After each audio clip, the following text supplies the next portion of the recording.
It's funny how we think about excommunication, right? Like it's this thing, this dusty old relic of the past. But the article you sent over, though, about the Catholic Church, it's still happening now, Yeah. like in the 21st century.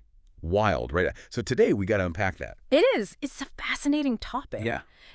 I think at its core, this idea of excommunication, it's all about, wielding this immense power. Oh, yeah. Psychological and social power, especially for people who are devout Catholics. Absolutely. No. And the article even said something like, it's like being cut off from your family, but like way worse. Right.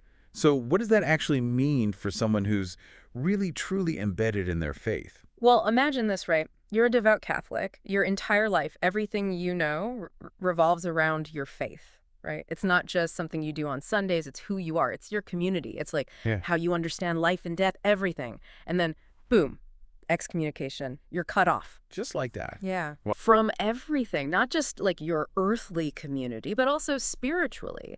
Suddenly, you're left wondering about your soul, your place in the afterlife. Talk about anxiety, right? It's a lot. Oh, absolutely. That's heavy stuff. Yeah. So we're not talking about like a slap on the wrist here. No, not at all. It's serious business. It's a profound form of control, really. So, okay, but the church, though, they'd say it's not about punishment, really. It's more about like discipline, right? Right. They call it a corrective measure. Okay. To guide people back, back to the flock Fine. through repentance and genuine change. Okay, so stray from the path, you feel really bad, they welcome you back.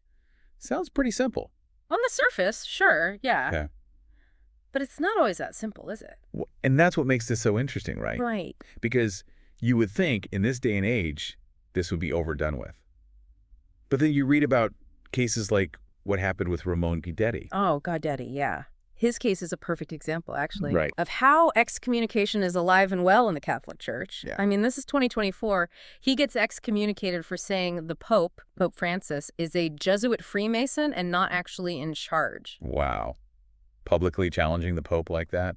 That's pretty bold. It is. Were there other cases like that? People being defiant? Oh, yeah, for sure. There were these two, Martha and Gerd Heiser from Austria.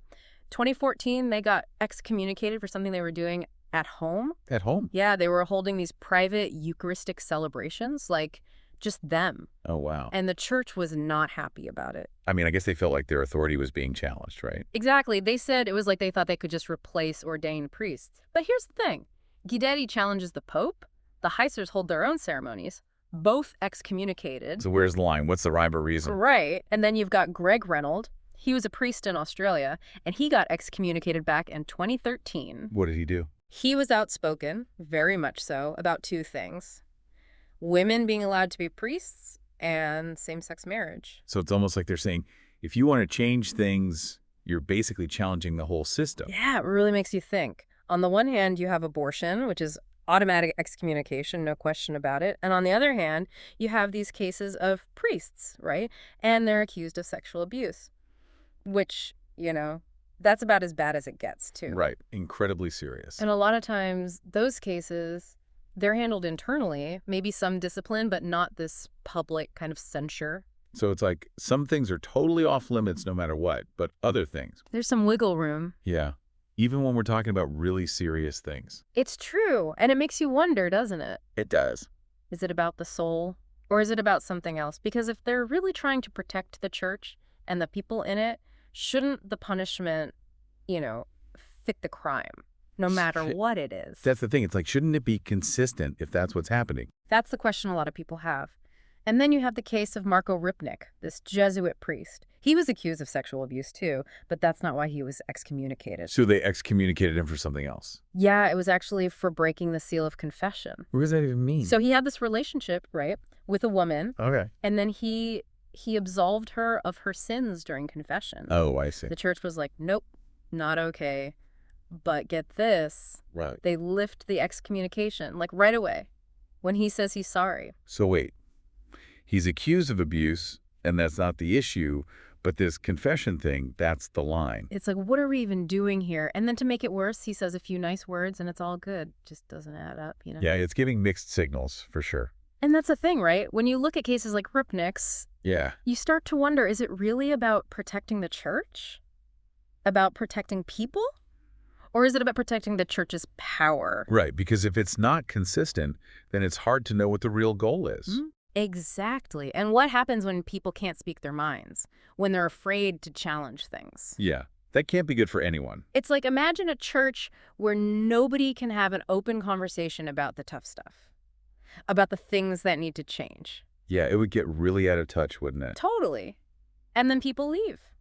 Especially young people. They want a church that's open, that listens, that's willing to change with the times. So trying to silence everyone might actually backfire in the end. Right. And it's not just about those big issues either. It's about community. For a lot of people, especially devout Catholics, the church is everything. It's their friends, their family, their whole support system. And excommunication that rips it all away. Just like that.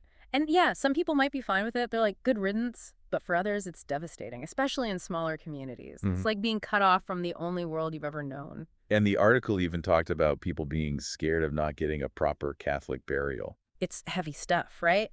Like that fear of judgment, that fear of being completely alone, even in death. That's powerful. And in a world that's so online, it makes you wonder, What's that? does excommunication still have the same bite? Like if people can find community online, does it even matter? That's a good question. I mean, it's not like it used to be, right? Where you're completely cut off. Right. And that's what makes it so interesting, right? Because for some people, leaving the church, it's almost a relief. Like they were already on their way out anyway. They were questioning things. Maybe they didn't feel accepted. So excommunication, it's almost meaningless.